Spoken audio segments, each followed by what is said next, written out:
அன்பான மாணவர்கள் அனைவருக்கும் இனிய வணக்கங்கள். அன்பான மாணவர்களே, நாம் இன்று இயல் 4 விரிவானம் என்ற தலைப்பின் கீழ் அமைந்துள்ள இதழாளர் பாரதி என்ற தலைப்பின் கீழ் அமைந்துள்ள கட்டுரையை பார்க்க இருக்கின்றோம். இந்த கட்டுரையில் நமக்கு 2 விஷயங்கள் நமக்கு சொல்ல போகிறோம். ஒன்று என்னன்னா, பாரதியார் எல்லாருக்கும் கவிதை எழுதக்கூடிய கவிஞராக தெரியும். இவருடைய இன்னொரு திறமையாக பாரதியினுடைய பன்முக திறமைக்கு அடித்தளமாக விளங்கிய இதழியல் துறையில் பாரதியாரினுடைய சிறப்புகளை பற்றி, மேன்மைகளை பற்றி விளக்குவது இந்த பாடத்தினுடைய நோக்கமாக இருக்கும். இன்னொன்று, முன்னாடிலாம் பார்த்திங்கன்னா கடிதங்கள் நிறையா இருந்துச்சு. கடிதங்கள் பாரதியார் 3 கடிதங்கள் எழுதியிருக்காரு. சிலப்பதிகாரத்தில் மாதவி கோவலனுக்கு கடிதம் எழுதியிருக்காங்க. அதே மாதிரி ஜவஹர்லால் நேரு சுதந்திர போராட்டத்தில் நைனி சிறையிலிருந்து தன்னுடைய மகள் இந்திரா காந்திக்கு கடிதம் எழுதியிருக்காங்க. பழைய காலத்தில் கடிதம் என்பது இன்றைக்கி மாறி மின்னஞ்சல் என்ற முறைக்கு வந்துருச்சு. அப்போ நவீன காலத்தில் இருக்கக்கூடிய மின்னஞ்சலில் ஒரு தந்தையும் மகளும் தங்களுடைய கருத்துக்களை கடிதங்கள் வாயிலாக பகிர்ந்து கொள்ளக்கூடியதை இந்த பாரதியினுடைய படைப்பை பற்றி இருவரும் பேசிக்கொள்வதன் மூலமாக இந்த பாடத்தை பற்றி நம்ம பார்க்க போகிறோம். வாருங்கள், நுழையும் முன் செல்வோம். பாரதியாரினுடைய படைப்புகள், பாரதியாரினுடைய வரலாறு. பாரதியார் நம்முடைய தமிழ் சமூகத்தில் தனக்கென ஒரு தனி இடத்தை பெற்றவர். பாரதியார் தான் முத ஜாதியை எதிர்த்தவர், பெண்ணுக்கு சம உரிமை கொடுத்தவர், புதுக்கவிதையினுடைய அந்த தோற்றுவித்தவர் என்று சொல்லக்கூடிய அளவிலே ஒரு பன்முக திறமையுடையவராக மகாகவி பாரதியார் இருக்கின்றார்.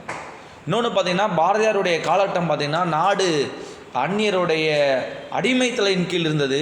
நாடு விடுதலை பெறுவதற்காக தன்னுடைய பாடல்களிலெல்லாம் சுதந்திர வேட்கையை தூண்டியவர் மகாகவி பாரதியார் அவர்கள். அதனால தான் அவருடைய பாடல்கள் முழுவதும் பார்த்திங்கன்னா சுதந்திரத்தை எதிர்நோக்கியிருக்கும். பாருங்கள், நமக்கு கொடுக்கப்பட்டுள்ள மகாகவி பாரதியார் வரலாற்று கூட பாருங்கள், தன்னுடைய மனைவியை அமர வைத்து கொண்டு தான் நிற்கக்கூடிய நிலையிலே பாரதியார் பெண்ணுக்கு சம உரிமை கொடுத்தவர் என்பது இதில் மூலமாக நாம் அறிந்து கொள்ளலாம்.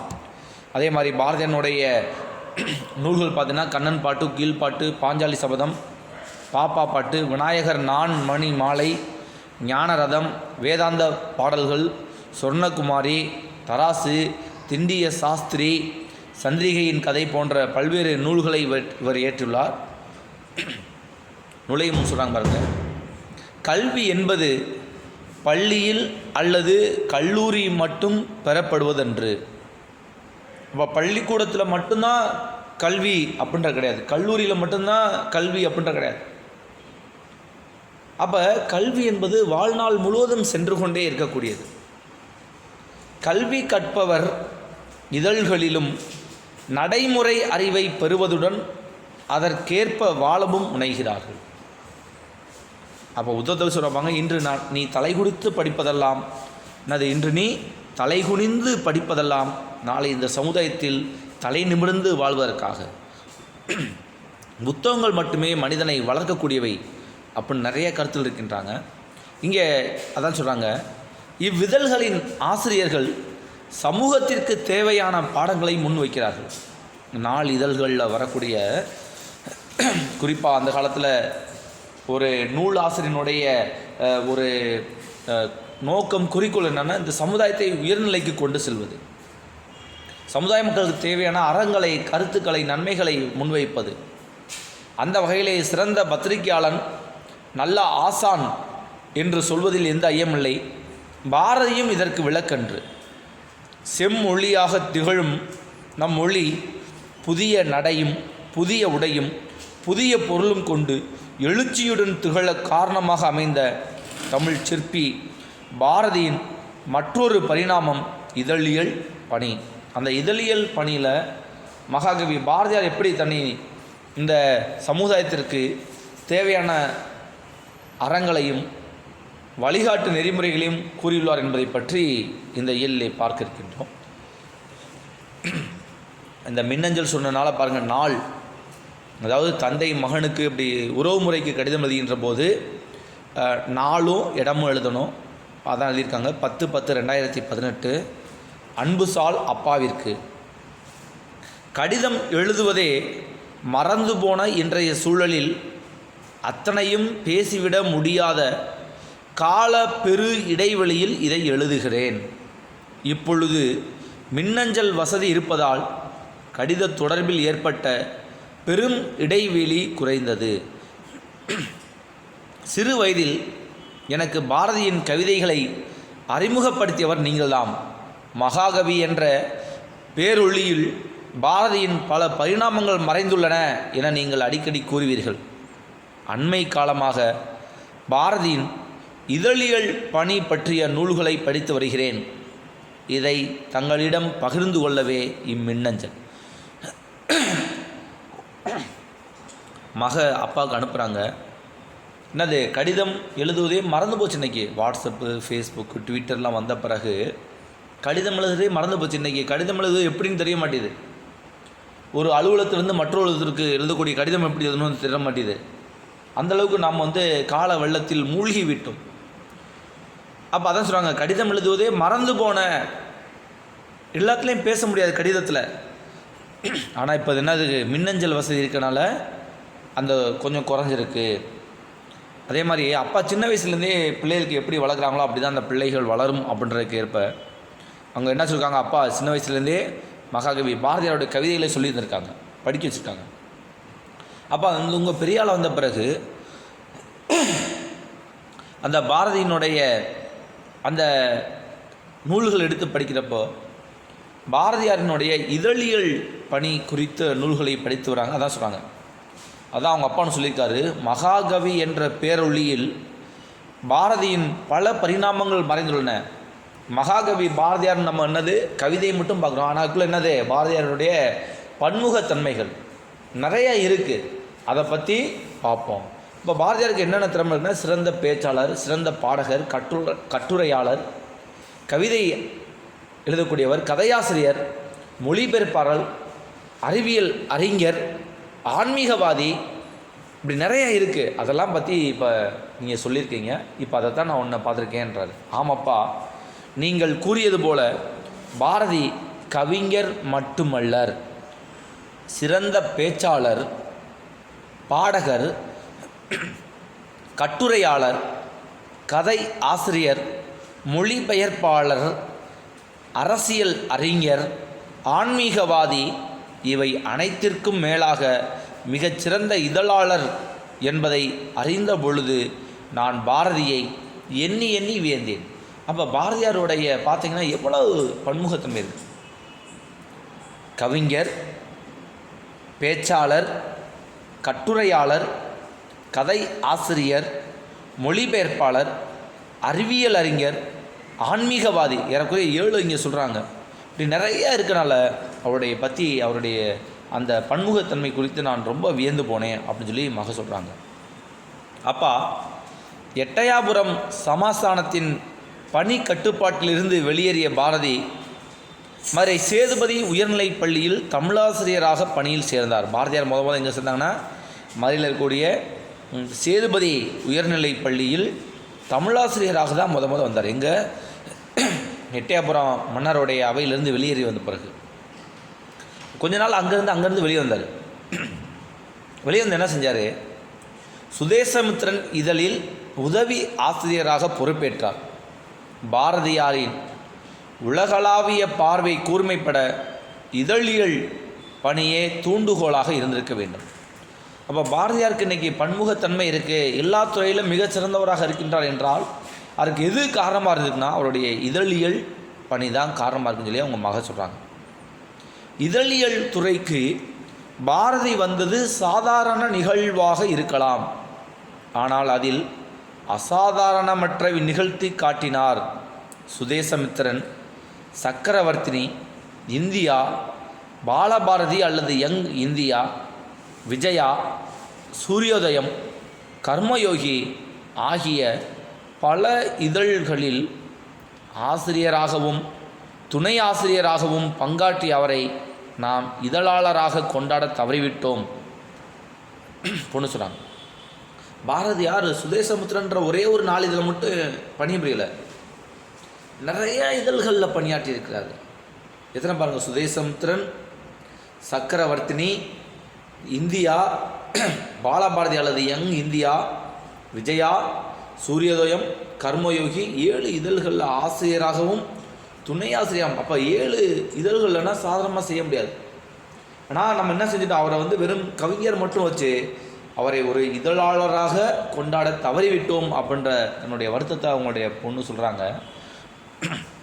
அதே மாதிரி சொல்கிறாங்க பாருங்க, அப்பா பாரதியை எண்ணும் போதெல்லாம் நாட்டின் முன்னேற்றத்தில் எனது பங்கும் இடம்பெற வேண்டும் என்ற உந்துதல் ஏற்படுகின்றது சொல்கிறாங்க. பாரதியார் நினைக்கின்ற போது இந்த நாட்டுக்கு நான் எதாவது செய்யணுன்ற ஒரு உணர்வு எனக்குள்ளே வருதுன்றாங்க.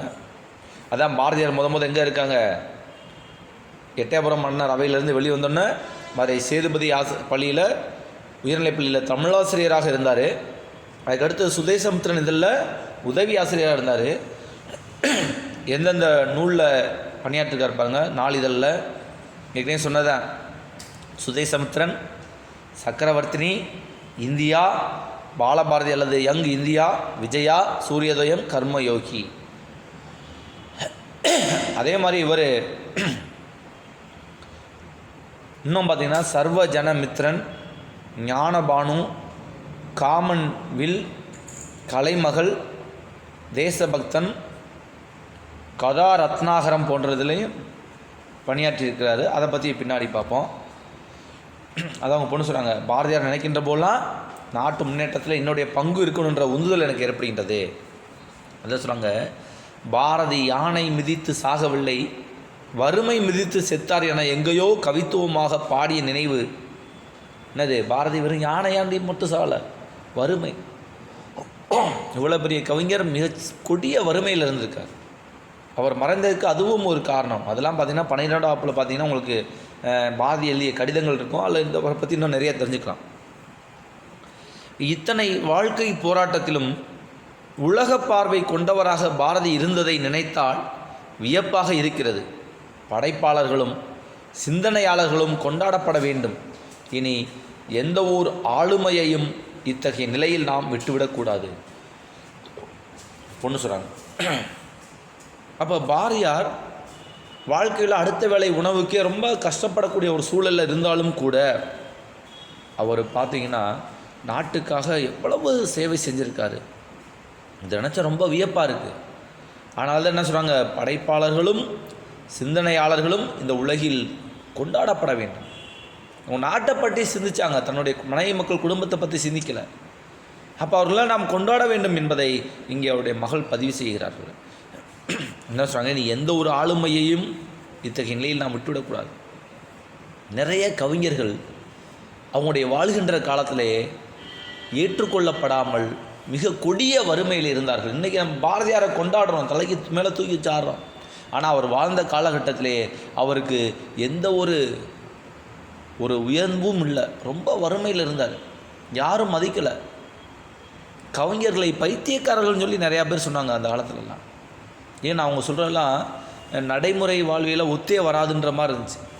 பாரதியார் அப்படி தான், அவர் இறந்தபோது கூட அவருடைய அந்த இறுதி உருவத்தில் கலந்துட்டு மிக சொற்பம். ஆக அதுதான் சொல்கிறாங்க, இவர்கள் என்னது விட்டுவிடக்கூடாது, கொண்டாட வேண்டும் சொல்கிறாங்க. சரியா, நம்ம ஏற்கனவே பார்த்தோம் பாரதி என்னென்ன நூல்களில் நாளிதழ்களில் பணியாற்றினார் பார்த்தோம், இதழ்களில். அதே மாதிரி பார்த்தீங்கன்னா பாரதியார் சும்மா இருக்கல, ஓய்வு நேரத்தில் நிறைய நாளிதழ்களுக்கு எழுதியிருக்கார், கதையும் கற்றிருக்கார். எந்தெந்தில் பாருங்கள், சர்வஜனமித்ரன், ஞானபானு, காமன்வில், கலைமகள், தேசபக்தன், கதா ரத்னாகரம் போன்ற இதழ்களிலும் பாரதி தம் படைப்புகளை வெளியிட்டுள்ளார். இத்தனைக்கும் பாரதிக்கு எப்படி நேரம் இருந்ததோ, நேர மேலாண்மையே பாதி வெற்றி என நீங்கள் கூறுவதை இப்பொழுதும் நினைவு கூறுகிறேன் அப்பா. நேர மேலாண்மை, டைம் மேனேஜ்மெண்ட் அப்படின்வாங்க. நேரத்தை எப்படி பயன்படுத்துவது? இப்போ பாரதியார் பாருங்கள், நாள் முழுவதும் அந்த நாளிதழ்களில் பணியாற்றி வந்து வீட்லேயும் சும்மா இருக்கல. அப்போ இதழ் ஆசிரியர்கள்னால் சும்மா இல்லை, அவங்களுக்கும் நிறையா இருக்கும். அவங்க ஒரு கட்டுரை எழுதணும், அதே மாதிரி எந்த செய்தியை எந்த இடத்துல போடணுன்றதுக்கு முழு பொறுப்பு அவங்களுடைய தான். இந்த வேலையை முடிச்சுட்டு பல்வேறு நாளிதழ்களுக்கு கட்டுரையும் எழுதியிருக்காரு பாரதியார். அப்போ நேரத்தை அந்த அளவுக்கு பயன்படுத்திக்க. அன்றைக்கி நம்ம ஒரு வேலை செஞ்சோம்னா இன்னொரு வேலைக்கு நேரம் பத்தலைன்ற, எனக்கு நேரமே இல்லை, அப்படின்னு சொல்கிறார். ஆனால் இவ்வளவு வேலைகளை ஒரு மனிதர் பயன்படுத்தியிருக்கிறார் என்றால் அதுதான் அவருடைய வெற்றிக்கு காரணம் அப்படின்றத நாம் நினைவில் கொள்ள வேண்டும். அதே மாதிரி பாரதியார் என்ன செஞ்சிருக்கார் பாருங்க, தன் பெயரையும் தன்னையும் முன்னிலைப்படுத்தி கொள்ள விரும்பும் மனிதர்களுக்கிடையில் தான் என்ற ஒன்றை ஒழித்தவர் பாரதி.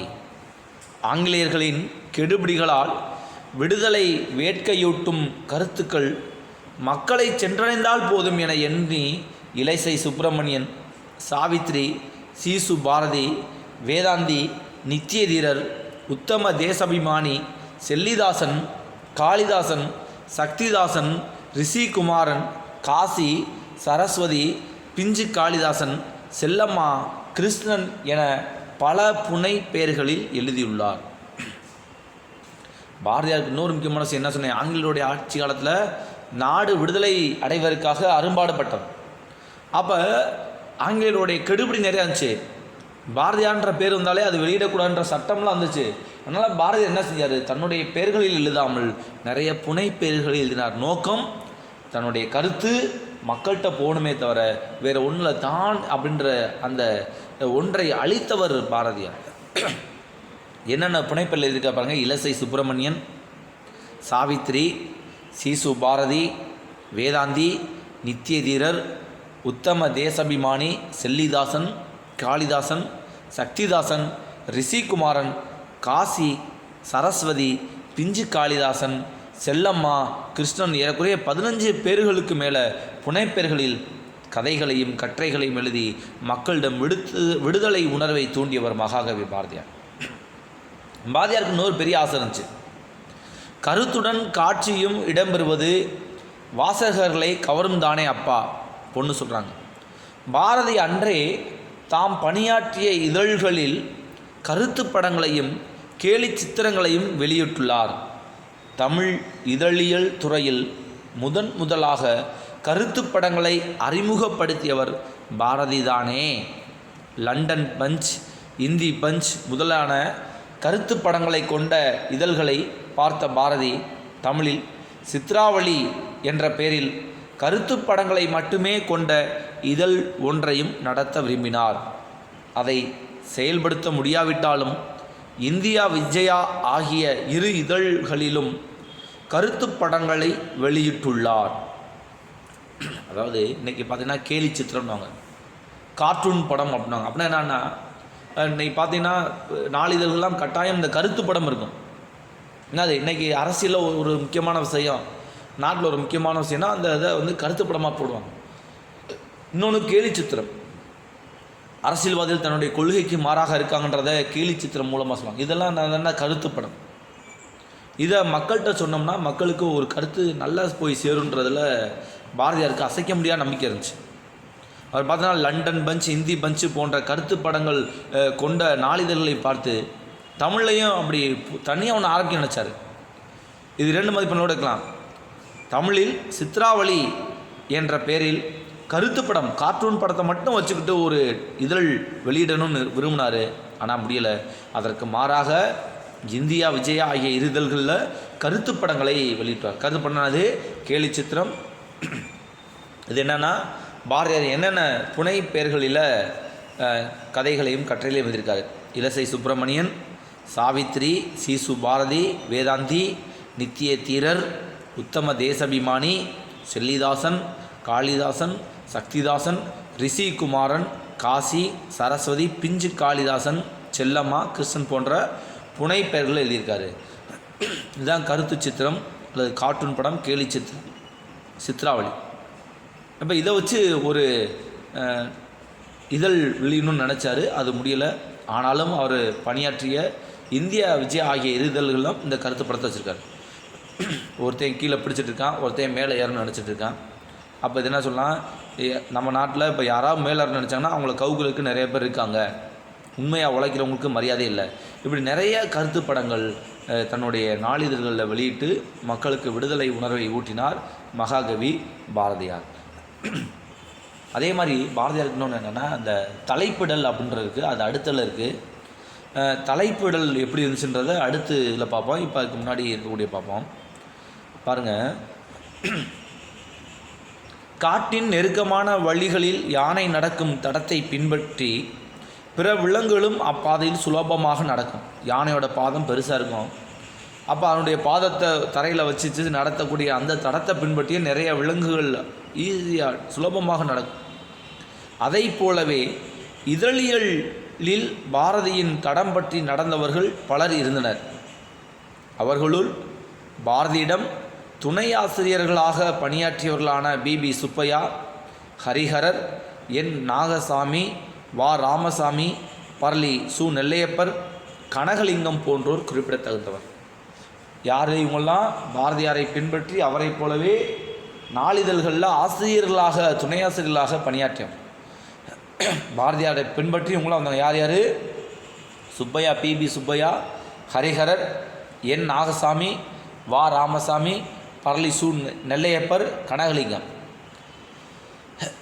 அதே மாதிரி பாரதியார் இன்னொரு முக்கியமான பண்பு என்னென்னா, ஆங்கில கலப்பின்றி தமிழில் பேசுவதையே வியப்பாக பார்ப்பவர்களுக்கு இடையில் தமிழ் இதழ்களில் தமிழ் ஆண்டு, திங்கள், நாள் ஆகியவற்றை முதலாக குறித்தவர் பாரதி. இன்னொரு முக்கியமான விஷயம் என்ன சொல்கிறாங்க, அந்த காலத்தில் என்னது, எல்லோரும் பார்த்தோன்னா தமிழில் பேசினாலே ஒரு மாதிரியாக பார்ப்பாங்க. ஆங்கில கலப்பின்றி யாரும் பேசினில்லை. ஆனால் பாரதியார் அப்படி பேசினார். எப்படி பேச வச்சார் மக்கள்கிட்ட?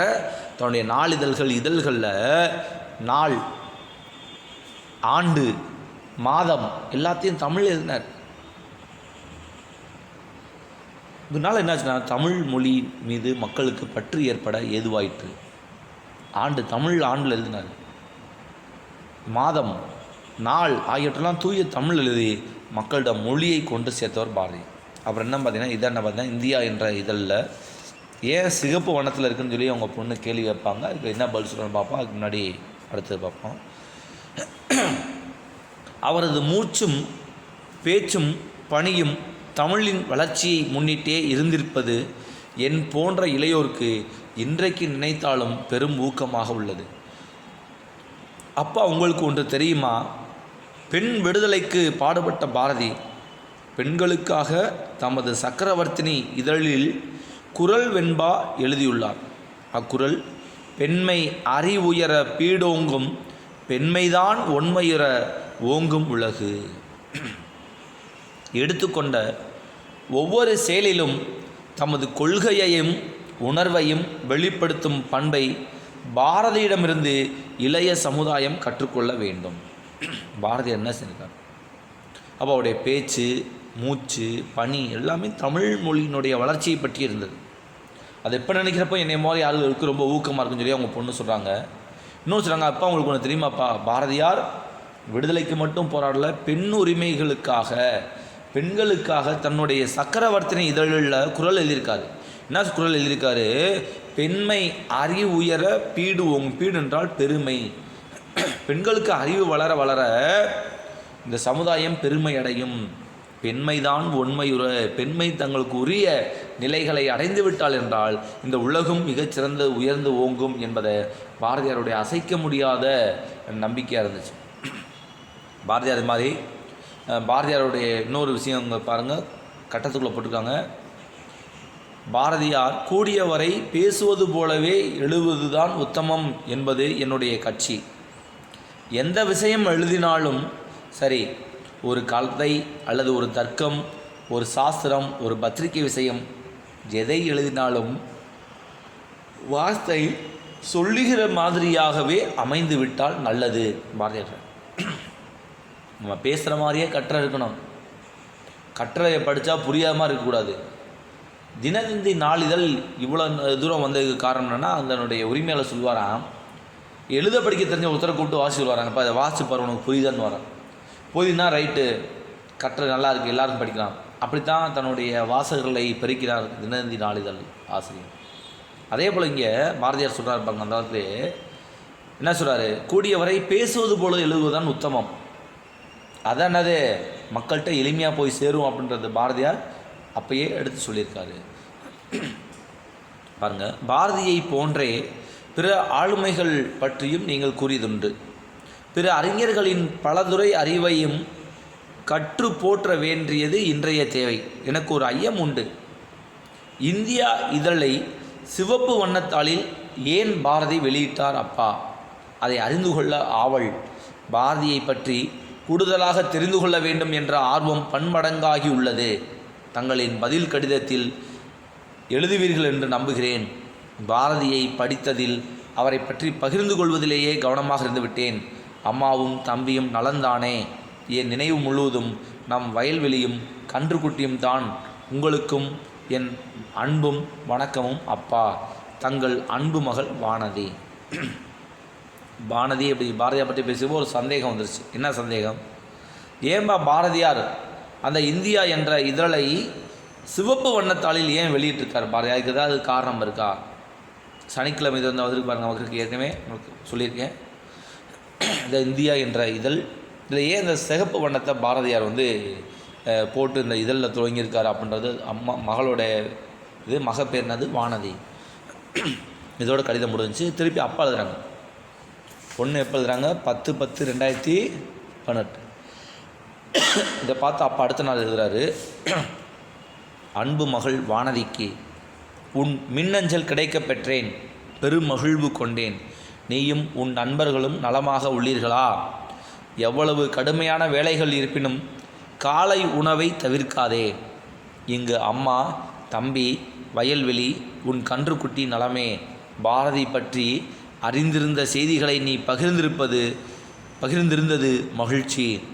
நூல்களை வாசிப்பதை இன்றைய இளைய சமுதாயம் மறந்து போனதோ என்றெண்ணி கவலை கொண்டிருந்தேன். உன் மின்னஞ்சலால் என் பெருங்கவலை தீர்ந்தது. அப்பா சொல்கிறா, அம்மா நாங்கள் நல்லா இருக்கோம், வீட்டில் அம்மா இல்லை அப்பா, நான், தம்பி, நம்முடைய வயல், நம்முடைய கண்ணுக்குட்டி எல்லாமே நல்லா இருக்குது. எனக்கு ஒரு பயம் இருந்துச்சு நாட்டில் ரொம்ப நாள். என்ன பயம்னா, நீ போகக்கூடிய தலைமுறை எப்படி இந்த இதெல்லாம் படிக்க போகிறாங்களோ, படிக்கிற பழக்கமே இல்லாமல் போயிருமோன்னு நினச்சேன்.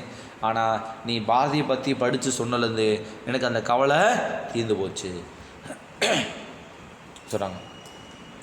பாரதி இந்தியா இதழை ஏன் சிவப்பு வண்ணத்தாளில் வெளியிட்டார் என கேட்டிருந்தாய் அல்லவா? சிவப்பு வண்ணம் புரட்சியையும் விடுதலையையும் குறிப்பது என்பதால் அடிமை தலையிலிருந்து இந்தியாவை விடுவிக்க வேண்டும் என்ற எண்ணம் பாரதியின் இந்தியா இதழின் வண்ணத்திலும் வெளிப்பட்டது. முடிஞ்சு போச்சு. ஏன் சிவப்பு வண்ணத்தில் வெளியிட்டிருக்காங்க அப்படின்னா காரணம் என்ன சொல்கிறார் பாரதியார்? அவங்க அப்பா என்ன சொல்கிறாங்க? சிவப்பு என்பது என்னது? புரட்சியையும் விடுதலையும் குறிக்கும். அப்போ ஆங்கிலேயர்களிடமிருந்து இந்தியா விடுதலை பெற வேண்டும் என்பதற்காகத்தான் பாரதியார் இந்தியா என்ற இதழை சிவப்பு வண்ணத்தில் வெளியிட்டிருக்காரு அப்படின்ற காரணத்தை சொல்கிறார். வானதி யார்? பொண்ணோட பேர் வானதி. பாரதியின் புனை பெயர்களை பட்டியலிட்டிருந்தாய். நல்லது. பாரதி தம்மை போலவே பிறரையும் நேசிக்கும் பண்பாளர். அதனால்தான் தனக்கு மட்டுமல்ல தன் நண்பர்களுக்கும் ஆங்கிலேயர்களால் எந்த கெடுபிடியும் வந்துவிடக்கூடாது என்பதற்காக நண்பர்களின் பெயர்களையும் அவர்கள் கூடி பேசும் இடங்களையும் புனை பெயரில் பயன்படுத்தி வந்துள்ளார். இப்புனை பெயர்களை நகைச்சுவை உணர்வோடு வெளிப்படுத்தி இருப்பது எண்ணி எண்ணி மகிழத்தக்கதாகும்.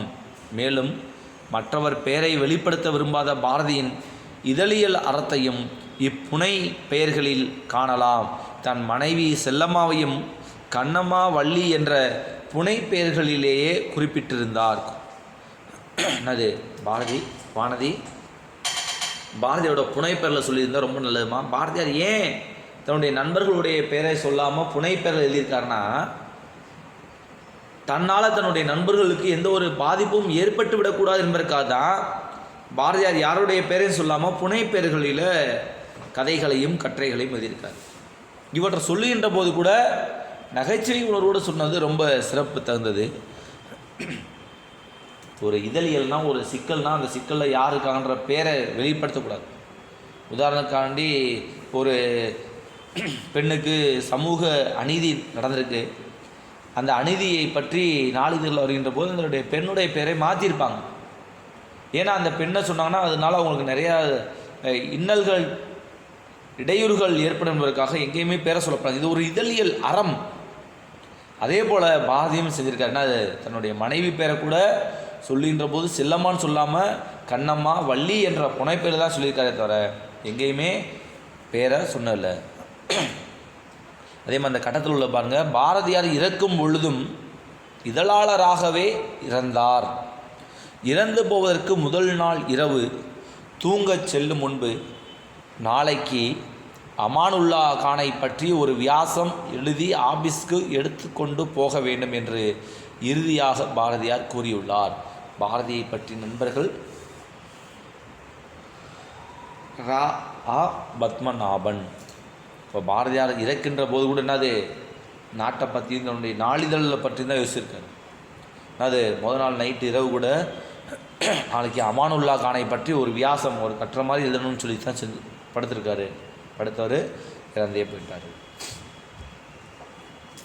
வானதி தன்னுடைய மாலை சொல்கிறாரு, தமிழ் இதழ்களில் தமிழ் மாதம் ஆண்டு குறிப்பிடும் முறையை கையாண்டதில் முன்னோடியாக பாரதி திகழ்ந்ததாக எழுதியிருந்தாய். அதை போலவே தமிழ் இதழ்களில் தமிழில் தலைப்பிடுவதற்கும் பாரதியே முன்னோடி. செய்திகளுக்கு ஆங்கிலத்தில் தலைப்பு எழுதி கீழே தமிழில் தலைப்பிடுவது அக்கால இதழ்களில் வழக்கம். தலைப்பிடலை மகுடமிடல் என்றே பாரதியார் கூறுகின்றார். இந்தியா, சக்கரவர்த்தினி போன்ற இதழ்களில் 1905 1907 காலப்பதில் ஆங்கில தலைப்பையும் கலந்து பயன்படுத்திய பாரதி பிறகு ஆங்கில தலைப்பை வைப்பதை கைவிட்டதோடு சுதேசமித்திரனில் அதை சாடியும் எழுதியுள்ளார். மேலும் ஆங்கிலேயர்களின் கெடுபிடியால் பாரதி பாண்டிச்சேரி சென்றபோது இந்தியா இதழும் உடன் சென்றது வானதி. 2 விஷயம் சொல்கிறாங்க. அந்த காலத்தில் பார்த்தீங்கன்னா ஒரு ஹெட்லைன் சொல்லுவாங்க, ஒரு செய்திக்கும் தலைப்பு இருக்கும். அந்த தலைப்பு எழுதுவாங்கன்னா ஆங்கிலத்தில் எழுதுவாங்க, உள்ள கீழே உள்ளதான் தமிழ் மொழியில் இருக்கும். இப்போ பாரதி என்ன செஞ்சார், அதை மாற்றுன்னு நினச்சார். தலைப்பும் தமிழில் தான் இருக்கணும் அப்படின்னு கொண்டு வந்துரு யாருன்னா மகாகவி பாரதியார். அதுக்கு பேர் என்னென்னா மகுடமிடல். பாரதியாரே ஒரு காலகட்டத்தில் பார்த்தீங்கன்னா ஆங்கிலத்துலேயும் தமிழையும் மாற்றி மாற்றி இருந்தார். அப்புறம் அவருக்கே தன்னுடைய உணர்வு சுட்டினோடனே என்ன செய்றாரு, எல்லாத்தையும் எழுதா இருக்கணும், கட்டாயம் தமிழ் மொழியை தான் இருக்கணும், மாதம் ஆண்டு நாள் தலைப்பு எல்லாமே தமிழில் இருக்க வேண்டும் என்று புதிய அணுகுமுறை வழிகாட்டுதலை கொண்டிருந்தவர் மகாகவி பாரதியார். ஆங்கிலேயர் நிறைய கெடுபிடினால இந்தியா இதழ் தமிழ்நாட்டிலேருந்து பாண்டிச்சேரிக்கு வந்துச்சு. அப்போ பாண்டிச்சேரி வந்தபோது பாரதியாரும் பாண்டிச்சேரி வந்தார். இன்னும் கடைசி பாருங்கள், எந்த நெருக்கடியான காலகட்டத்திலும் பாரதி தன் இதழியல் பணியை கைவிடவில்லை. இந்த இதழ்கள் எல்லாம் சிறப்பாக தொகுக்கப்பட்டு இன்றைக்கு நூலாக்கம் பெற்றுள்ளன. இதை போலவே பாரதியின் கடிதங்களும் கருத்துப்பட தொகுப்பும் நூலாக்கம் பெற்றுள்ளன. இவையெல்லாம் தமிழினத்தின் பேரு. இதழாளராக பாரதியை நீ அடையாளம் கண்டதைப் போலவே தமிழின் இன்னும் பல ஆளுமைகளை அடையாளம் கண்டு எழுத வேண்டும். உன் விசால பார்வைக்கு என் பாராட்டுகள். உன் மின்னஞ்சலுக்காக காத்திருக்கிறேன் மகளே. என்றும் உன் அன்பு அப்பா. இப்போ பாரதியாருக்கு எவ்வளோ இடைஞ்சல் இருந்தாலும் சரி, தன்னுடைய இதழியல் பணியை மட்டும் அவர் கைவிடவே இல்லை. அப்போ அவருடைய அந்த இதழ்கள்லாம் இன்றைக்கி பார்த்தோன்னா தொகுக்கப்பட்டு நூலாக்கம் பெற்றுள்ளன. அதே போல் பாரதியாருடைய கடிதங்களும் நூலாக்கம் பெற்றால் இன்னும் சிறப்பாக இருக்கணும் அப்படின்னு சொல்லி சொல்கிறாங்க. அப்போ இதழாளராக பாரதியை அடையாளம் கண்டதைப் போல் தமிழில் இன்னும் நிறையா பேர் இருக்காங்க. பாரதியினுடைய ஆளுமே இன்னும் நிறையா இருக்குது. அதெல்லாம் கண்டுபிடிச்சி இந்த உலகுக்கு நீ சொல்ல வேண்டும் மகளே என்று தந்தை தன் மகள் வானதிக்கு எழுதக்கூடிய அந்த பதில் மின்னஞ்சல் தான் இது. நன்றி மாணவர்களே. நன்கு பாடத்தை திருப்பி பாருங்கள். சந்தேகம் இருந்தால் திருப்பி என்கிட்ட நேரடியாக கேட்கலாம். இல்லை வினாக்கள் 2 மதிப்பெண் வினாக்கள் இல்லாட்டி பாரதியினுடைய வானதி தந்தைக்கு எழுதிய கடிதத்தினுடைய சிறப்பு, இந்தியா இதழ் ஏன் சிவப்பு வண்ணத்தில் அச்சிடப்பட்டது, மகுடமிடல்னா என்னது, பாரதியார் கேலி சித்திரங்களை வைத்து உருவாக்க எண்ணிய அந்த இதழினுடைய பேர் என்னவாக இருக்குன்னு நினச்சாரு, சித்ராவாளி, பாரதியினுடைய நேர மேலாண்மை பற்றி விளக்குக. இதெல்லாம் இருக்கக்கூடிய வினாக்கள். நன்கு படித்தவங்க அன்பு மாணவர்களே, நன்றி, வணக்கம்.